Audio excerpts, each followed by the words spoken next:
रश्मि शर्मा। चलिए नजर डालते हैं इस वक्त की सुर्खियों पर। प्रधानमंत्री नरेंद्र मोदी की पर्सनल वेबसाइट का ट्विटर अकाउंट हैक, जांच में जुटी ट्विटर की टीम। भारत और चीन तनाव के बीच लेह के दौरे पर पहुंचे आर्मी चीफ MM नरवणे सैन्य तैयारियों का करेंगे समीक्षा। प्रदेश में कांग्रेसी नेताओं का जल्द खत्म होगा इंतजार। श्राद्ध पक्ष के बाद गहलोत सरकार दे सकती है राजनीतिक नियुक्तियों का तोहफा। राजस्थान माध्यमिक शिक्षा बोर्ड की 10वीं और 12वीं की पूरक परीक्षाएं शुरू। प्रदेश में 235 सेंटर पर हुई परीक्षाएं, सैनिटाइजेशन के बाद मिली एंट्री।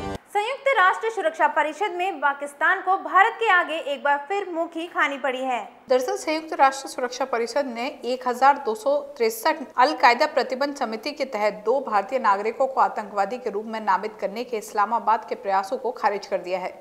दरअसल पाकिस्तान की कोशिश खुद की तरह भारत को भी दागदार करने की थी, लेकिन भारतीय नागरिकों को आतंकी साबित करने के लिए वह कोई सबूत पेश नहीं कर पाया। पाकिस्तान के इस कदम को जैश ए मोहम्मद के संस्थापक मसूद अजहर को 1263 समिति द्वारा वैश्विक आतंकवादी के रूप में सूचीबद्ध करने में भारत की सफलता के जवाब के तौर पर देखा जा रहा है। भारत के PM नरेंद्र मोदी के ट्विटर अकाउंट को कुछ देर के लिए हैक कर लिया गया। हैकर्स ने कोरोना वायरस रिलीफ फंड के लिए दान में बिटकॉइन की मांग की है। हालांकि तुरंत इन ट्वीट्स को डिलीट कर दिया गया। प्रधानमंत्री मोदी की पर्सनल वेबसाइट के ट्विटर अकाउंट पर हैकर्स ने लिखा, मैं आप लोगों से अपील करता हूं कि कोविड-19 के लिए बनाए गए प्रधानमंत्री नरेंद्र मोदी रिलीफ फंड में दान करें। एक अन्य ट्वीट में लिखा गया कि ये अकाउंट जॉन विक ने हैक किया है, हमने पेटीएम मॉल हैक नहीं किया है। ये घटना ऐसे समय पर सामने आई है जब जुलाई के महीने में कई प्रतिष्ठित हस्तियों के ट्विटर अकाउंट को हैक किया गया था।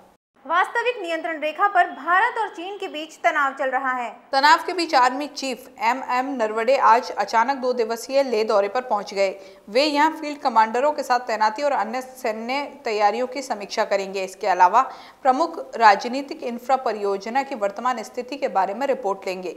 ये जानकारी सेना के सूत्रों ने दी। सेना के सूत्रों ने बताया कि 2 दिवसीय यात्रा के दौरान सेना प्रमुख उन सैनिकों की परिचालन तैयारियों को भी समीक्षा करेंगे जो 3 महीने से अधिक समय से चीन के सैनिकों के साथ गतिरोध करने वाले क्षेत्र में तैनात हैं। भारत में कोरोना की रफ्तार में जबरदस्त उछाल देखा जा रहा है। देश में एक दिन में 83,883 नए मरीज सामने आए हैं। इस प्रकार भारत में कोविड-19 के मामले 38 लाख के आंकड़े को पार कर गए हैं। कोरोना संक्रमण के मामलों को अब तक का सबसे बड़ा उछाल देखने में मिला है। पिछले 24 घंटे में 1043 लोगों की मौत हो चुकी है। मृतकों की संख्या 67,511 हो गई है।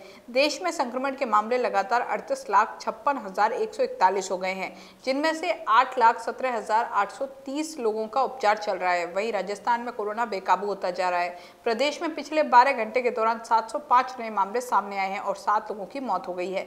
इनमें जयपुर में 112, जोधपुर में 79, अलवर में 56, झालावाड़ में 44, डूंगरपुर में 40, बीकानेर में 38, अजमेर में 37, कोटा में 35, पाली और चित्तौड़गढ़ में 34, उदयपुर में 27, टोंक में 26, सीकर में 24, बूंदी और बारां में 23, बाड़मेर में 22, भीलवाड़ा में 17, चूरू में 7, गंगानगर और भरतपुर में 6, बांसवाड़ा में 4, जैसलमेर में 1 संक्रमित मिले हैं।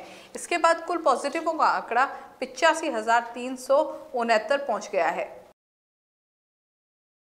जांजगीर चांपा जिले के खोखरभाटा में इनोवा और दोपहिया वाहन में जबरदस्त भिड़ंत हो गई। भिड़ंत से दोपहिया वाहन में सवार 2 युवक और एक बच्ची घायल हो गए। घायल दोनों युवक जांजगीर के ही निवासी थे। वे दर्री ग्राम पंचायत से अपनी भतीजी को लेकर वापस लौट रहे थे। ये हादसा जांजगीर के बीच में हुआ। शर्म की बात तो यह है कि 108 को दुर्घटना की सूचना दे दी गई, लेकिन वो आधे घंटे तक घटना स्थल पर नहीं पहुंची। वहीं 112 जिसकी मदद से पीड़ित को अस्पताल ले जाया गया।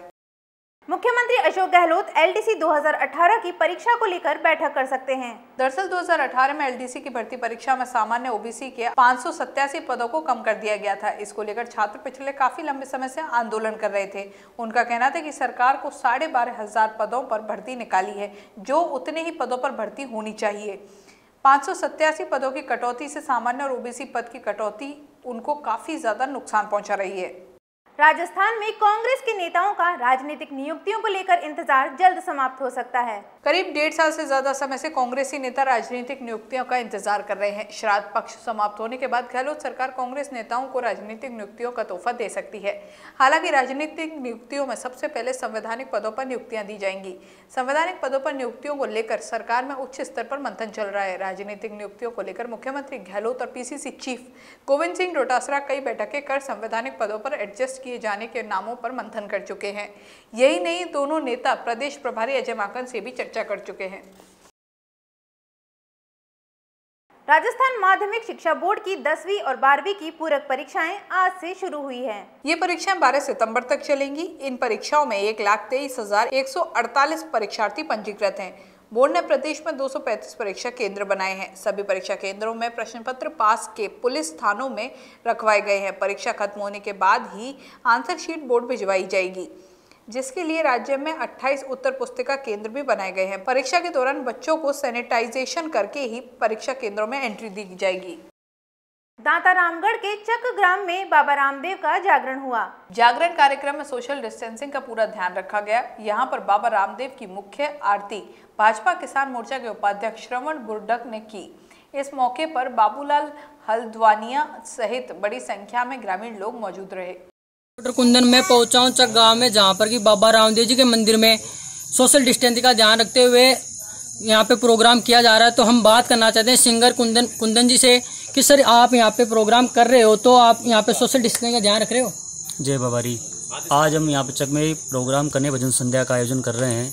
तो केंद्र सरकार और राज्य सरकार के दिशा निर्देशों का पालन करते हुए हम यहाँ भजनों का आयोजन रख रहे हैं। राजस्थान के विभिन्न इलाकों में भारी बारिश का दौर लगभग थम सा गया है। प्रदेश में हल्के से मध्यम दर्जे की बारिश का सिलसिला जारी है। मौसम विभाग के अनुसार आज प्रदेश के कई जिलों में बारिश हो सकती है। इसके चलते मौसम विभाग ने 9 जिलों के लिए येलो अलर्ट जारी कर दिया है। विभाग ने बूंदी, चित्तौड़गढ़, डूंगरपुर, राजसमंद, टोंक, उदयपुर, जोधपुर, पाली और नागौर जिले में येलो अलर्ट जारी कर दिया है।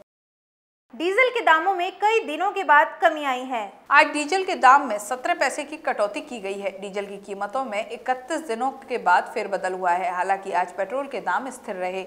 बीते 15 दिनों में पेट्रोल के दाम में 1 रुपये 67 पैसे महंगा हुआ है। जयपुर में डीजल के दाम में 17 पैसे घटकर 82 रुपये 62 पैसे प्रति लीटर हो गया है। पेट्रोल के दाम 79 रुपये 29 पैसे प्रति लीटर हो गए हैं।